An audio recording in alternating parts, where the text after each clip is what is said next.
Welcome to Z's and Threes. For three for the win, yes! And it is time to dole out some grades. Mid-season report card time is here. We have three teams that have not reached the 41-game mark. That would be halfway of the 82-game NBA season, but those have been due to scheduling issues, the reschedules from the LA Fires. MLK Day, happy MLK Day to you all, is generally the midway point, or I've at least surmised through this season, where the NBA would like to see every team having played 41 games. So we are there, and it is proper time to evaluate how team seasons have been thus far. Who is making the grade? Who still has work to do? And who is an utter abysmal failure? We will go through them all division by division. Before we do, if you like the show, like and subscribe. Please do share with a friend. Let's hand out some grades. We start with what I believe thus far, halfway through the season, 41 games, has been the worst division in the NBA. You can see what division I will be breaking down to my left if you are watching on YouTube. That is the report card for the 5 teams in the division. And why do I believe that the Atlantic Division is the worst in the NBA thus far? Well, 3 of the 5 teams have won 15 games or less at the halfway mark. Philadelphia, Brooklyn, and Toronto are those culprits. There's no other division amongst the 6 in the NBA, so 5 others, where there are 3 teams that have won 15 or less games. Let's go through this team by team, and I'll break down the grades and why I gave them. The Toronto Raptors at the 41-game mark, 10-31. That was 13th out of 15 teams in the East. I gave them a C-. Why a C-, you would say? They were 13th. Well, I think that Toronto has been victim of very bad luck when it comes to their injuries. This has been a team that competes very hard when they were healthy. Scotty Barnes sustained an eye injury from an elbow Nikola Jokic caught him with early in the season. Grady Dick was playing really well, one of their lottery picks as well, and they have a decent compilation of talent. I like their head coach, Darko Rajakovic. I believe in their general manager as well, Masai Ujiri, well regarded. It's one of the top general managers in the league, but I think a lot of questions out there. People say, has he lost his fastball when it comes to compiling the roster? They spent a lot of money on Bruce Brown from the Nuggets, haven't got a lot of production from Bruce Brown, and now is rumored to be a buyout candidate as we approach the trade deadline. But I believe that culturally, this is a program that can continue to build around what they have and are a couple drafts away from competing within the East. I think that they could be right in the mix in a couple of years if you continue to add quality talent, which they do have an eye for. So thus far, I think that's good enough to warrant a C-. Brooklyn Nets, 14-27 record. 12th place in the East at the halfway mark. They get a D. Why do they get a D? Well, it's not due to underperformance to expectations on the court. It's due to overperformance on the court relative to where this franchise should be headed. I think you're selling 2 things in the NBA, either hope or success. And Brooklyn right now has very little success, and they aren't selling hope because hope is, hey, can we get Cooper Flagg or any of these other well-regarded players in what figures to be a stacked draft coming up? Brooklyn continues to overperform with the talent level that they have. Cam Thomas got off to a great start. He was a top 5 scorer in the NBA early in the season because you'd gone into the season saying, hey, somebody's got to shoot the ball for Brooklyn. But the 2 Cams, Cam Thomas, Cam Johnson, those 2 well spoken about in terms of the trade market. Now, can Brooklyn find the proper trade partners to match salary, to move those 2 pieces that probably good complementary pieces, but I wouldn't argue are bona fide number ones that you build a franchise around. Nonetheless, Brooklyn continues to win games, probably a team that should win about 8 games up to this point, that they have won 14. So the D is that the players continue to compete and overperform, which in this day and age is a rarity, but they are not fully committed to the tank is Brooklyn yet, hence why they get a D. Into the Philadelphia 76ers, the first team on my report card to receive an F-. This season is a failure. I don't care what happens the rest of the season. Philadelphia 15-26.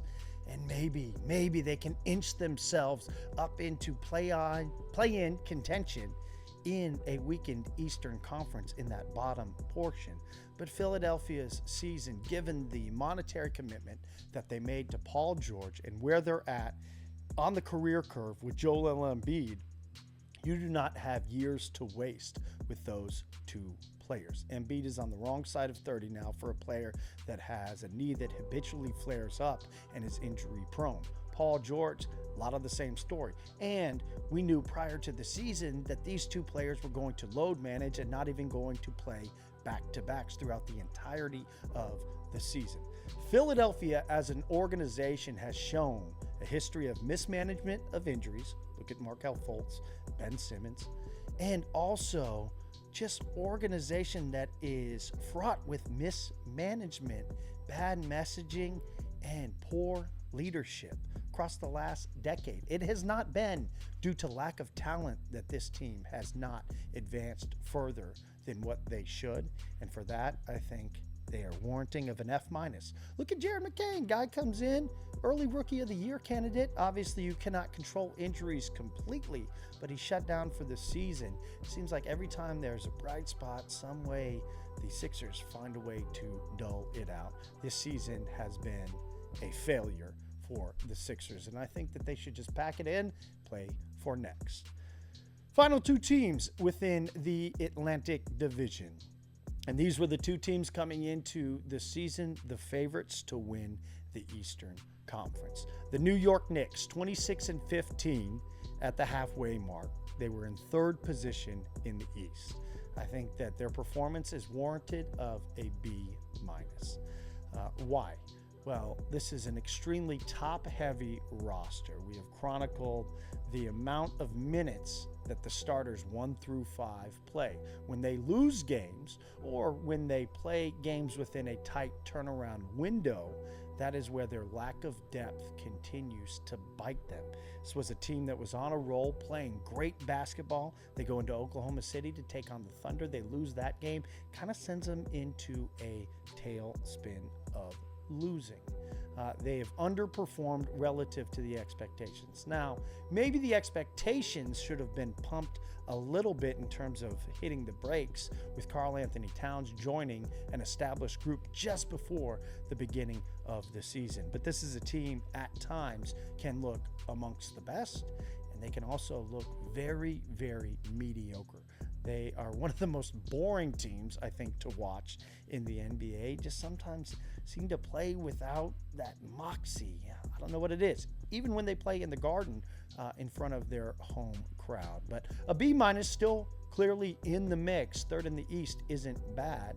So there is some positive there, but room for improvement as well. Boston, I give them a firm B. 29-12, the record halfway through. Second in the Eastern Conference, trailing the Cleveland Cavaliers. Now, why does Boston warrant a B? Well, they were the clear-cut favorites coming into the season, returning all their pieces as the defending champs. But they have hit a little bit of a wall lately, and nobody seems to know why. Jason Tatum had alluded in a post-game press conference after their loss to the Raptors that this team was going through something. Nobody seems to know what it is. Joe Mazzulla, their head coach, said that this is the exciting part he looks forward to and relishes the challenging part of the season. One thing that I've seemed to notice, it's their guard play or lack thereof compared to the standard that they have set over these last 10 or so games, and that's Drew Holiday, Derek White, Peyton Pritchard. When those guys are on, specifically when they're hitting their threes, Boston looks as if they are unbeatable. But lately that guard trio has struggled, and maybe a reason why Boston isn't looking as bulletproof as we believed that they may be. But still, the champs can gear up for the most important part of the season for them, which is going to be defending their title, and that will start come playoff time. That is when it gets real.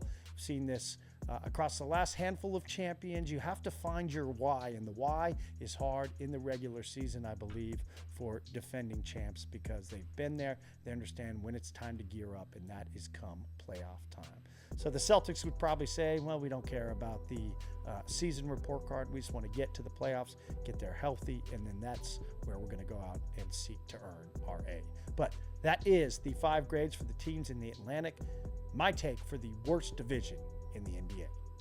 We go from the worst to the best. The best division, best 5-team grouping in the NBA, the Southwest in the Western Conference. Let's start at the bottom. The Pelicans, they receive an F. And you would say, well, why are the Pelicans an F if they are part of the best division? The Pelicans season has been a failure because at the halfway mark, they are 9-32. This is a team that won the 8 seed via the play-in games last year. They were dispatched by the Thunder in a sweep, but the Pelicans have been absolutely ravaged by injuries this season. We have rarely seen their starting 5 be on the floor at one time. But this is a team that traded for DeJounte Murray, has Zion Williamson, has CJ McCollum, has Brandon Ingram, has Trey Murphy III, has Herb Jones. That's a good roster. There were people talking about the Pelicans as a dark horse prior to the season, but the problem has been that they have been hurt throughout the near entirety of the season to the tune of having only won 9 games in the season thus far. But right now, day of filming, just looking, they have won 3 in a row. They're 6-4 over their last 10. That is with a 3-win start prior to that 6-4 over the last 10 for their cumulative 9-32 record at the halfway mark. They were last in the West through 41 games, but this is a team that could have easily competed, and I don't believe they will mail it in for the remainder of the season. Willie Green, I think, is coaching for his job, just given he cannot control injuries, I know, but given the performance, the coach seems to always be the first to go, but I don't think that the Pelicans are going to continue to be an easy win throughout the second half of the season as they have been. But given the hole that they have dug for themselves, this season can be nothing more than a failure coming off a playoff appearance. Up to the San Antonio Spurs, 19-22 at the halfway mark, 12th in the Western Conference, C-. And I think that's right at about where you would have pegged San Antonio to be. A team that was clearly not capable of reaching the play-in or playoff level come last year, end of last year with Victor Wembanyama, but they have added a running mate in Steph Castle. Devin Vassell has continued to evolve. I think Chris Paul and Harrison Barnes have been good veteran additions. And also, you can't talk about the Spurs narrative of the season and not talk about having lost Greg Popovich. Greg Popovich, with the health issue, a stroke early on in the season, has not returned to the bench, something that could have absolutely sent their season into a tailspin, but they've hovered right around the 500 mark. Would making the play-in with potential for the playoffs be good for the Spurs this season? I don't think so. I think they would be best served being in the lottery and adding more high-level lottery-type talent to that group. They have a bona fide superstar. I had gone through my last video who are bona fide superstars in this league. Victor Wembanyama is one. All 30 GMs, I believe, would trade for Wembanyama immediately. So how they've performed, 19-22, I would think to be expected. Some nights that they can look as if they compete with anybody, and then they can have some head-scratching losses as well. As Victor Wembanyama, we got to remember, is still so early in his development curve. So C- for the Spurs. Dallas Mavericks, B-. 22-19 for the defending Western Conference champs at the halfway mark, sitting 7th amongst teams in the West. But their narrative has been injuries as well. Kyrie Irving, Luka Doncic. Luka now ineligible to earn any of the All-NBA awards due to the amount of games that he has missed, currently out with a calf injury. But the danger for Dallas is their season hitting a tailspin or going so deep by the time that they get Luka back that it would be too great to crawl out of given other teams and where they are at. I think Dallas absolutely makes the playoffs. And are they to make the playoffs healthy? I don't think anybody wants to see Dallas. Their roster is incredibly dangerous. That's a big reason why they won the West last year. But will they be in such a hole due to their injuries that it will make for a more challenging road throughout the Western Conference? So given the injuries, 22-19, 3 games above 500, B-, but it's been a tough year thus far for Dallas, but a testament to the fact of the strength of this division that they would sit there, because the two teams ahead of them in terms of the standings and with my grades have overperformed. Memphis 26-15 at the halfway mark, so 11 games above 500, good enough for third in the West, and they have led the NBA in terms of games missed due to injury. For that, you got to give them an A. They have absolutely been stellar. Ja Morant has been in and out of the lineup, but I had spoke on the organizational depth and the organizational philosophy. We see them continue to bring players through their team, through their G League program, manifesting them into the league and incorporating them into their NBA roster at a high level. Guys that certain people never even heard of. Jalen Wells right now, I'm not saying he was one that people hadn't heard of. It was a lottery pick for Memphis, but now playing like Rookie of the Year. Santi Aldama has played so well. Zach Edey was right there for everybody else to draft, but culturally, I think Memphis has one of the top 5 culture programs. Taylor Jenkins, their front office, what they are doing, and it's a testament to the winning that they are able to do thus far in the season when they really haven't been able to put a continuity, I don't know, lineup onto the floor thus far this season. So an A for the Memphis Grizzlies. And the Houston Rockets, an A-. This is a team that went an even 41-41 across the entirety of the regular season last year, not making the playoffs. 28-13, 15 games above 500 at the halfway mark. They are in second in the West. They have shown that they have the talent across the board. I love their identity as a defensive team. I love their bulldog mentality with Ime Udoka as the head coach, and he has brought that to the floor, and he has some scrappy players, Dylan Brooks, Fred VanVleet, in terms of veteran leadership. I think people forget with Fred VanVleet that you have an NBA champion that did it with the Toronto Raptors, bringing that pedigree to this young team. Steven Adams, another hard-nosed player, veteran-wise, for Houston. Now, Houston, where they struggle, is scoring. And that's why we have seen when they are at their most deadly, that is when Jalen Green continues to be the front end of the scoring spear for them. He has been on a tear lately, but after I watched them lose to the Detroit Pistons earlier, you can see where they can be offensively challenged at times, and that may be the limiter for them. But like they say, I love to say, defense wins championship, and Houston is as good of a defensive team you're going to find this side of Oklahoma City, who's probably in a category of their own. But to be 15 games above 500 at the halfway mark, the Rockets are much better than they were last season, and that's deserving of an A- for my midseason grade. So we have done worst division in the NBA, best division in the NBA. Now let's talk the most underperforming division in the NBA, and that has been the Pacific.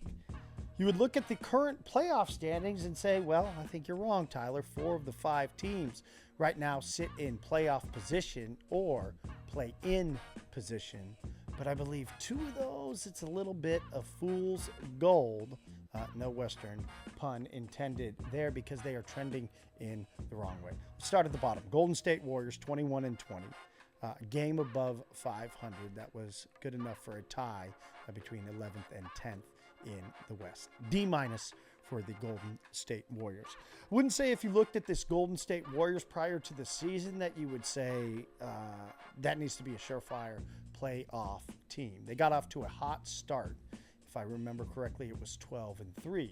But I had said here multiple times, and I've gotten in many a heated discussion about the fool's gold that was the Golden State Warriors' early start. They had gone on an East Coast road swing and had won 2 games, the first being one against the Boston Celtics that I think everybody said, ooh, it was a national TV game. Maybe Golden State is up to something this year. Then they followed that up. A couple, it might have been the next game with a win at Oklahoma City. Okay, very impressive. Then if you remember, they kicked off the Cup season with a historic, being that Klay Thompson was coming back to play in the Bay, win over the Dallas Mavericks. And that was the peak of Warriors hysteria. Everybody's saying, all right, the Warriors, they got this team. They're playing line shifts. They go 12 deep. This is a team that has to be reckoned with. Buddy Hield is a certified Splash Brother 2.0. He's doing everything that Klay can. What happened? Well, the Warriors have since hit the skids, and they are not playing very good basketball because their roster is flawed. And they also count on Steph Curry to do so much for this team.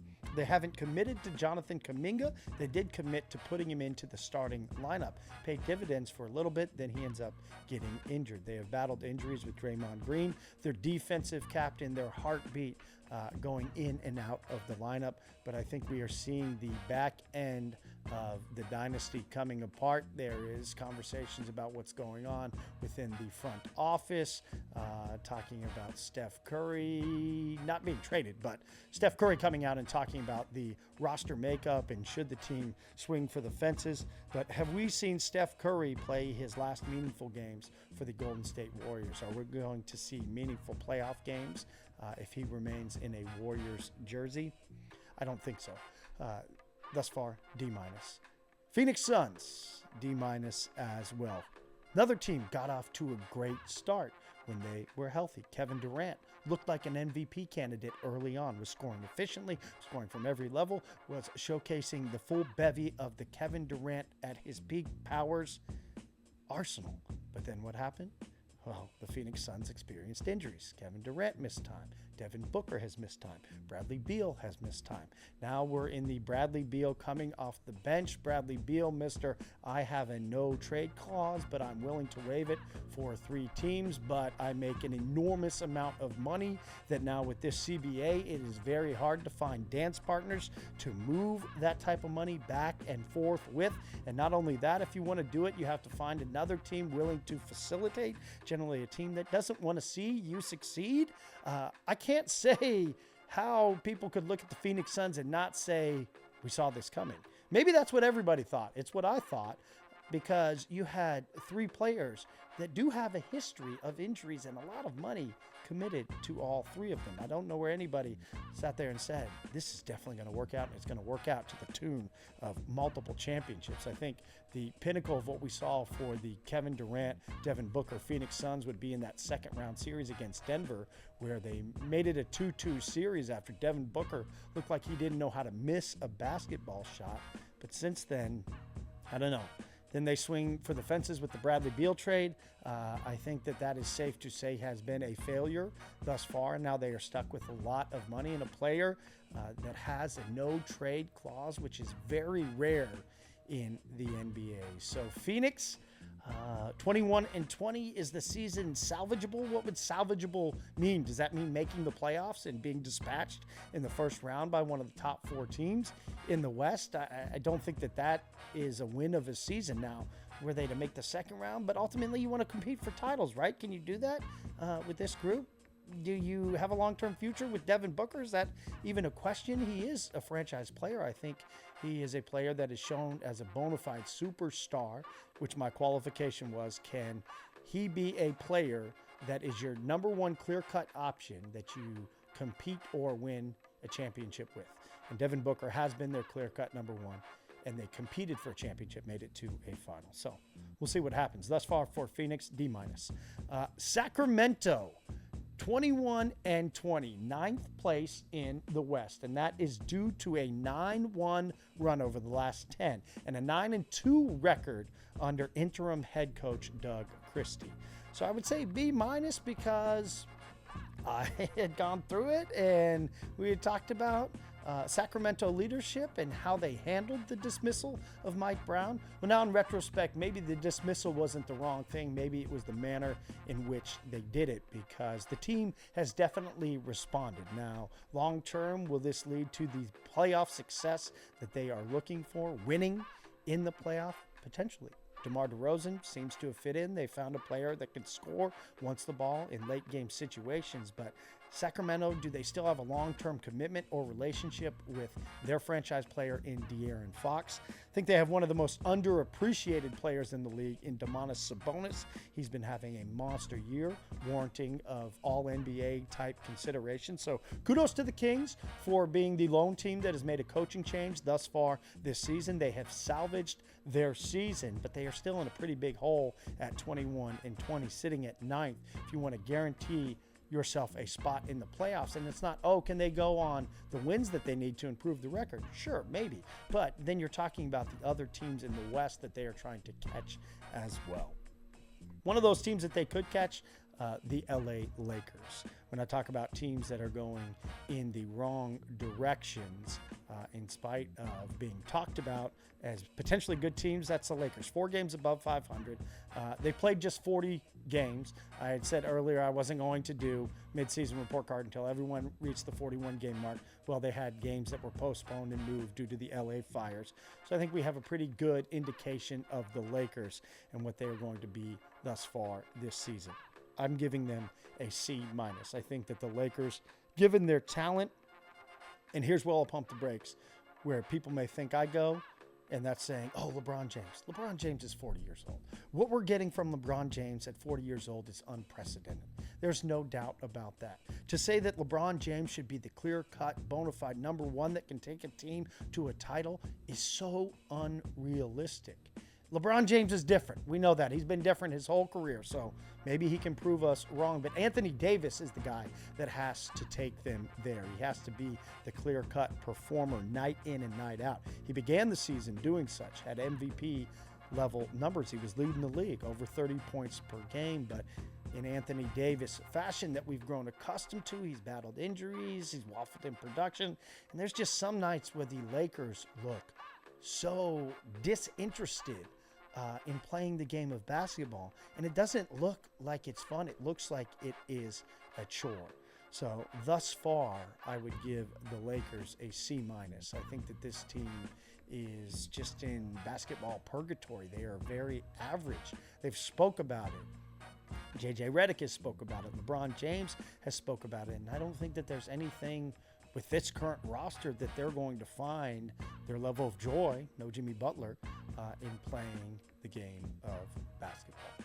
Finally, the 5th team in the division, the LA Clippers, 24-17, 5th place in the Western Conference at the halfway mark. And I think that's warranting of an A-, because if you said Kawhi Leonard would not pick up basketball and jump on the court with the team until a handful of games before the halfway mark, where would they be at? I think everybody was saying lottery land.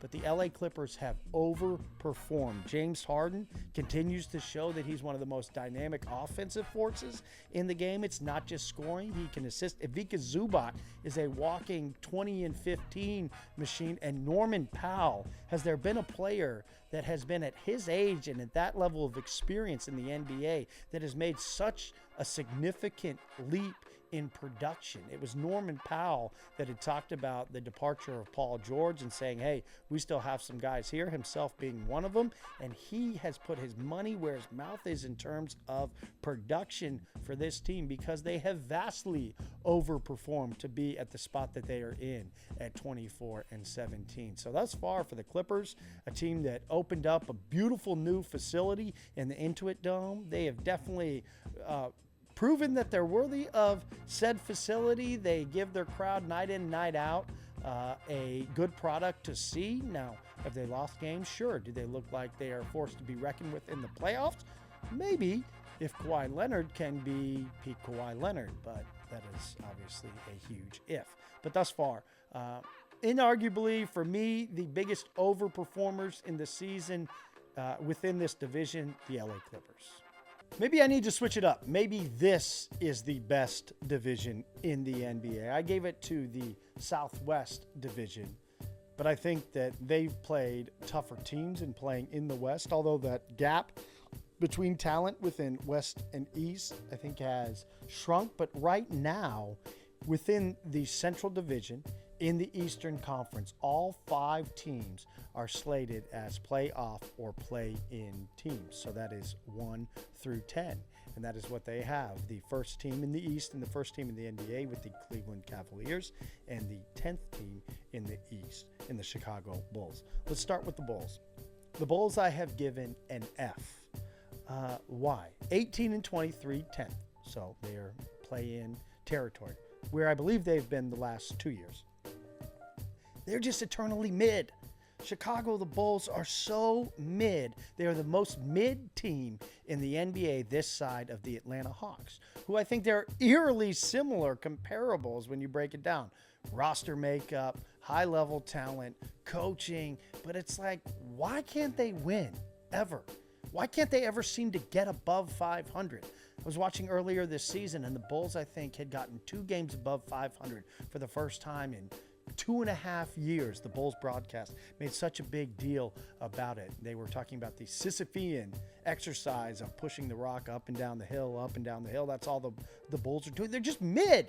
They're so mid, and nothing is worse in this league. Like I said, you're either selling success or you're selling hope. And the Bulls have no success. Going back to Derrick Rose or the MJ days, I mean, that's the success that they continue to sell.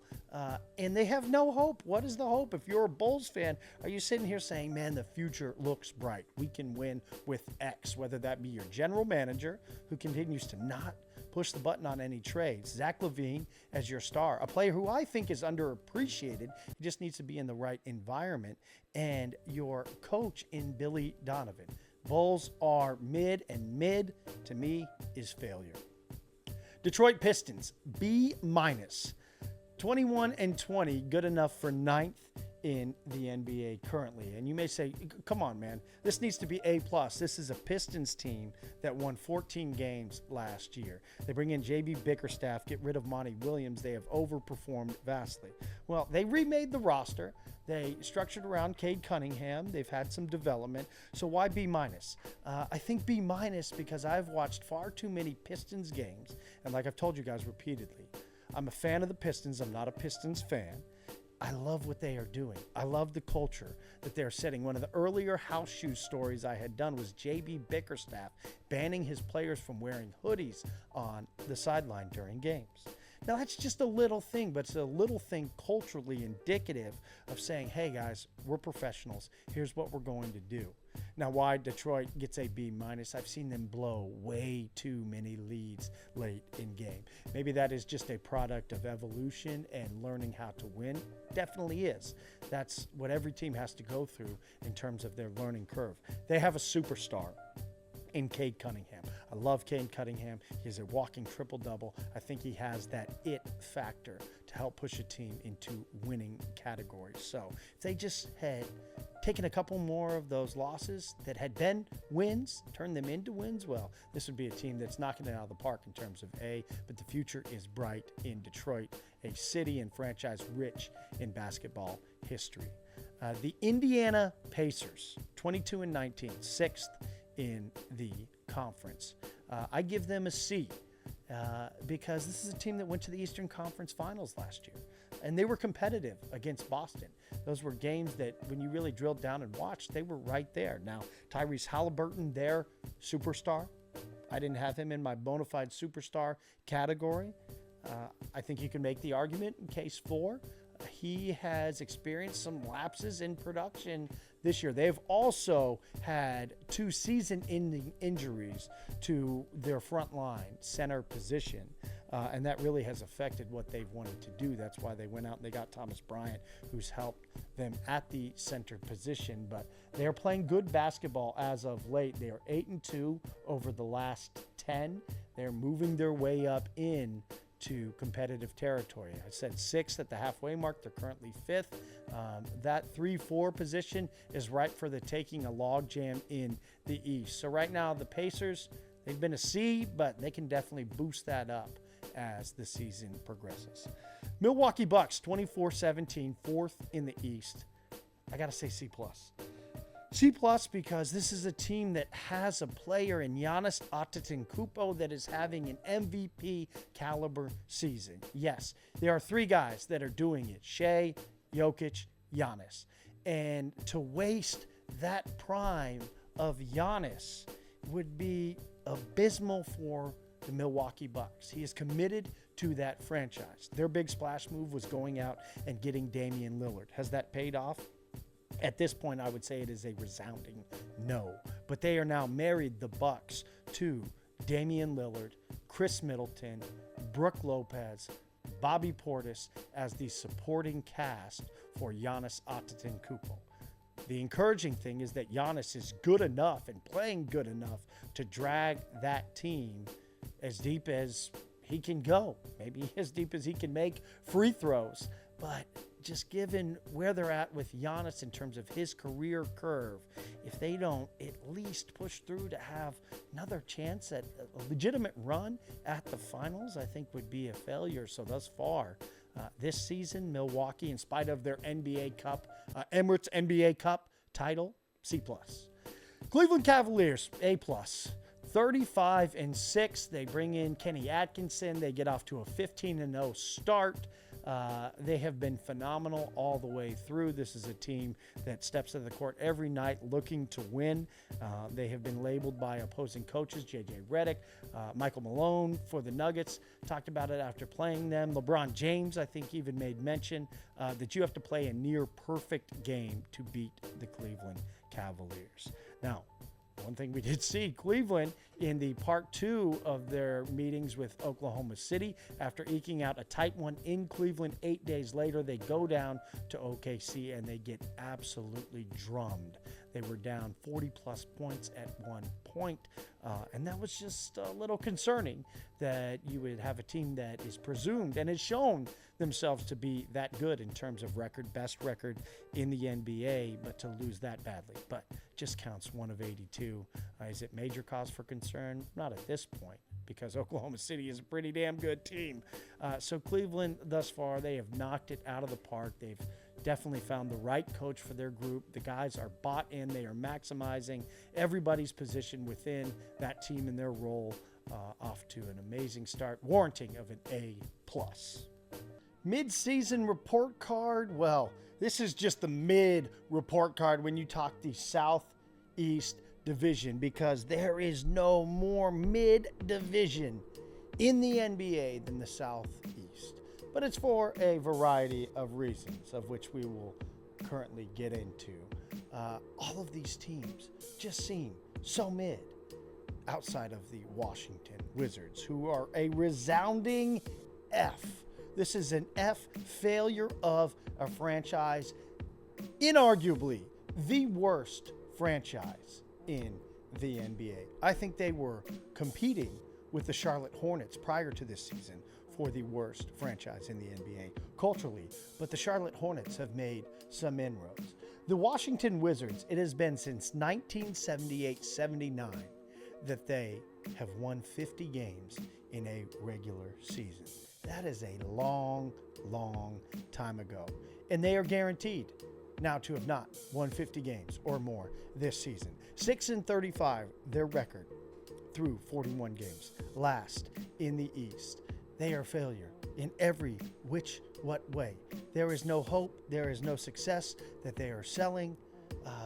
Alex Sarr was their number 1 pick, of which I think most people would have no idea who he is and what he does.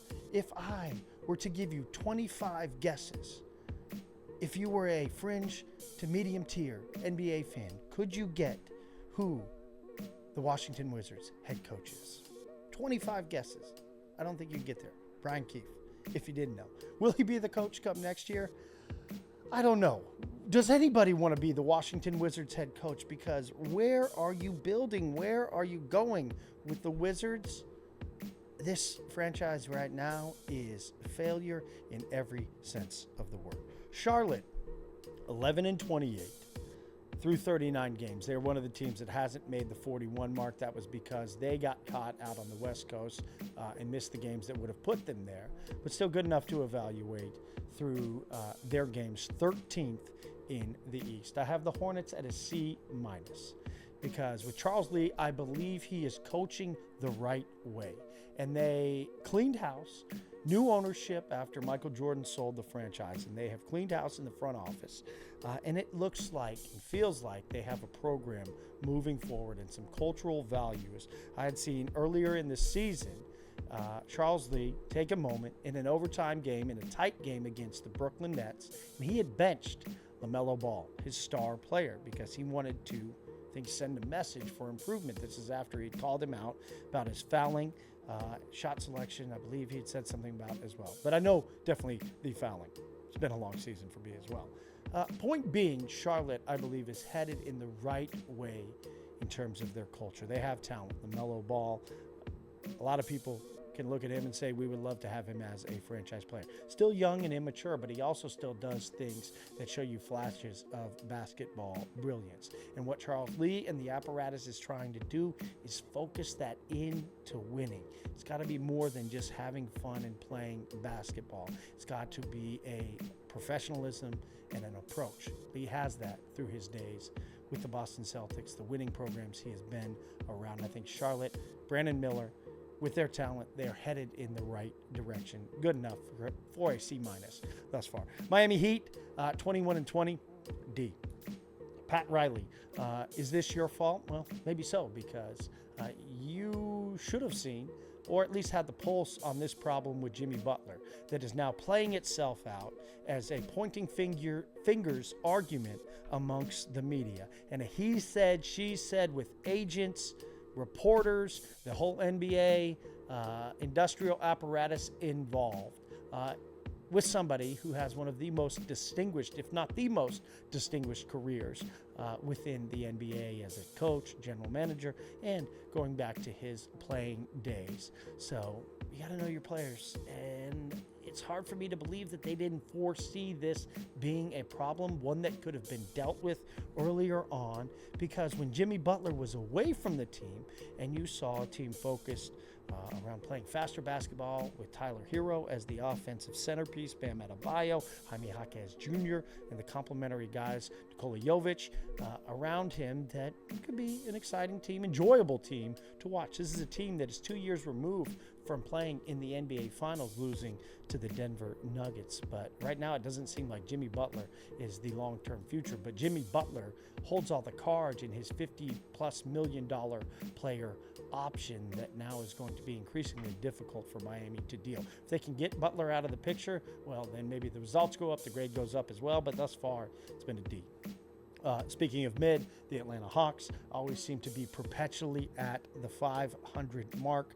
At 41 games, they were 22-19, good enough for 6th in the East. But this franchise, you just can't seem to figure out why. They always have some of the worst crowds in the NBA. No juice, no environment. They have an exciting player in Trae Young. This guy can go out and score 20+ points and have 20 or more assists. They have the best defensive player outside of Victor Wembanyama in the Great Barrier Thief, Dyson Daniels. They have good complementary pieces within that roster. They have a lottery level top 3 pick in Zachary Rizache, who I still haven't got. It doesn't roll off the tongue. Sorry, my French isn't that good. But this Atlanta team seems like they should be better. Is it coaching? Is it culture? Is it Trae Young? Nobody seems to want Trae Young. His name is always dangled out there. I think that Trae Young is a bona fide superstar in the league. I have put him in that back of the line category because he has taken his team to an Eastern Conference Finals. And that to me is a superstar level status because you're one step away. So what is it with this Atlanta team that seems to perpetually underperform right now? Do they make a run? Could they make an Eastern Conference Finals run? Absolutely. Could they be the 9 seed and lose in the first game of the play-in and their season be over? Absolutely as well.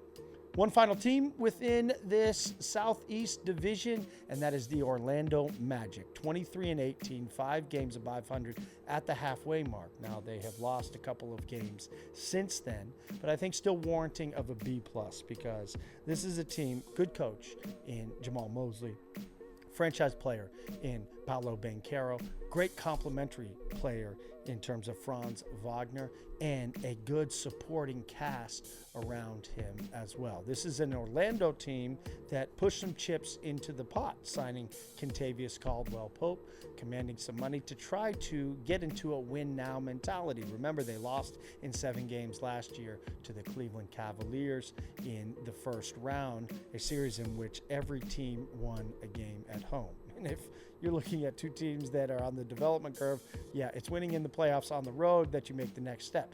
Now, a Cleveland team has clearly made the next step in terms of regular season performance. Now, the caveat for Orlando is that they have been without Paolo Banchero, who was playing at an All-NBA caliber level early on in this season, albeit under 15 games before he goes out with the oblique injury, but then the exact same injury for Franz Wagner. So this is more of an incomplete than it would be a grade for the Magic. Wagner is reported to be coming back within the next week, so they have looked offensively deficient.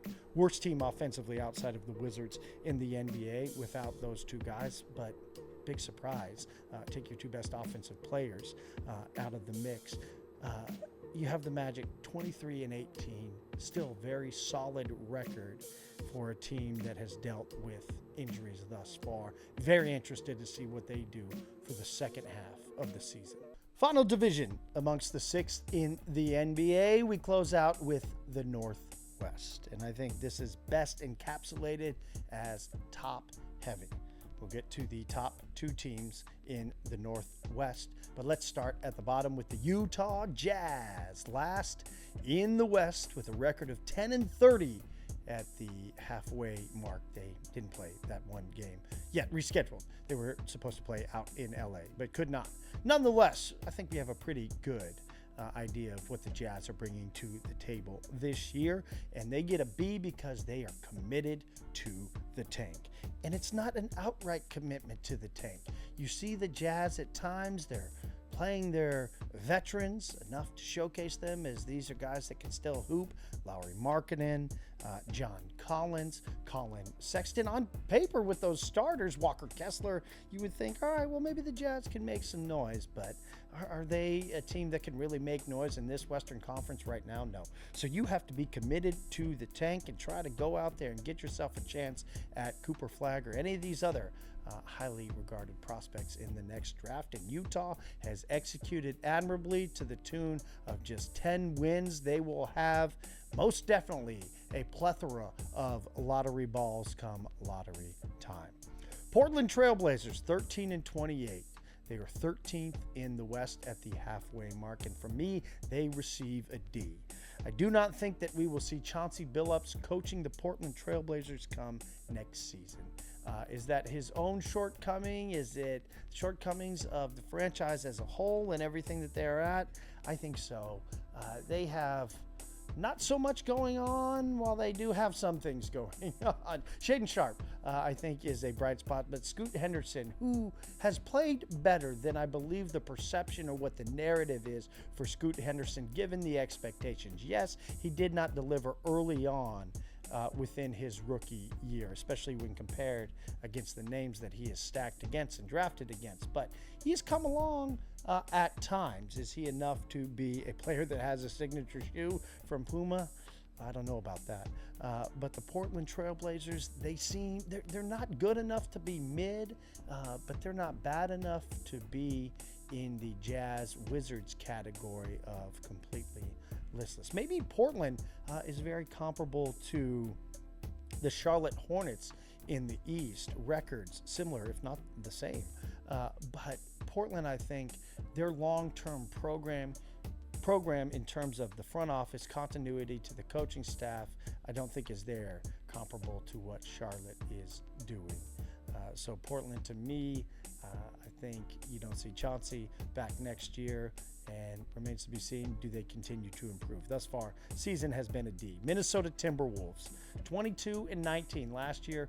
Players in the Western Conference Finals, losing to the Dallas Mavericks, but on the precipice of the season tipping off, well, their president of basketball operations, Tim Connolly, trades Karl Anthony Towns. Now, most people would say, and the narrative was, this makes no sense from a basketball perspective. Why would you do this? And it does make no sense. We've seen it play out. This is a team that was picked to win 50 or more games, but they've seemed to constantly hover around the 500 mark. Just prior to the recording of this episode, I watched them lose on an Anthony Edwards attempted three to win the game against Memphis. They seem to be stuck around 500, but they didn't make that trade due to basketball reasons. They made it due to financial and front office ownership reasons. Minnesota has been perpetually terrible under their previous owner or potential previous owner. Now, does that change? It is still in court to be decided by the three-person panel as to who will maintain ownership. Is it Taylor or is it Lore and Alex Rodriguez? Well, the impetus was still to get underneath the luxury tax threshold, regardless of who was going to own the team. And that's why, given the CBA, the new rules, that Karl Anthony Towns was traded. And Rudy Gobert, you would then say, well, why do you re-sign Rudy Gobert?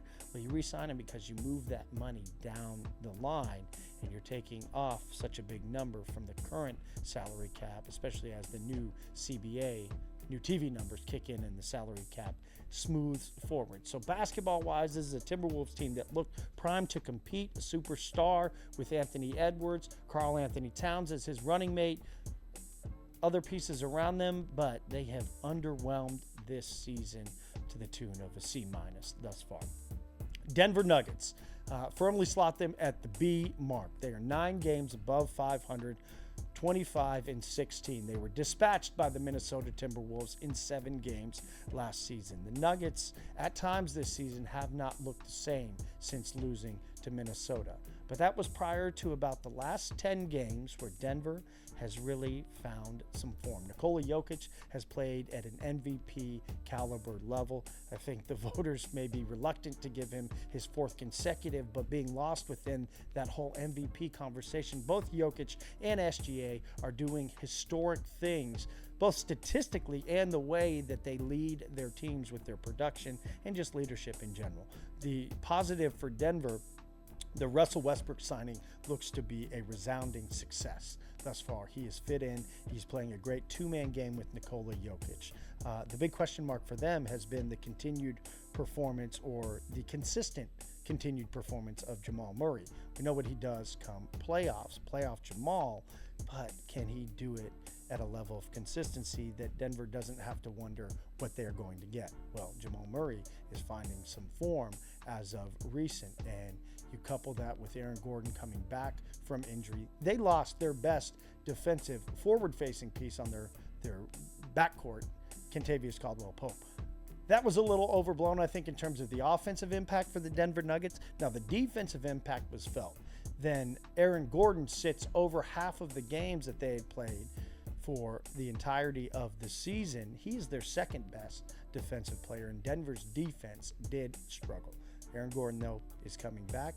Denver seems to be rounding into a form that they haven't shown all season, and they are within the mix. I think the clear-cut second-best team behind the Thunder right now in the West. Dallas Mavericks healthy, ton of respect for them as well. I think it's those three and the rest of the pack, which leaves the Oklahoma City Thunder resounding A+ for what they have done.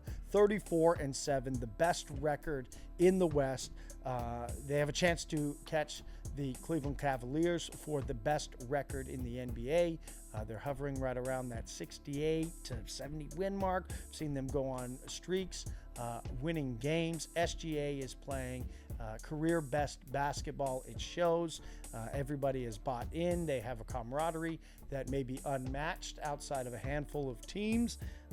But the thing that the Thunder lack is experience when it matters the most in the playoffs. They lost in 6 games last year to the Dallas Mavericks, but right now they look like the best team in the West, undoubtedly. Does that mean that they are going to win the West? Well, they're the favorites right now, but I do think that they have some legitimate challengers. But thus far, the Oklahoma City Thunder, their season has been a resounding A+. 30 teams, 30 grades. There you have it. Through 41 games, half of the regular season. Did your team receive an A+ or an F?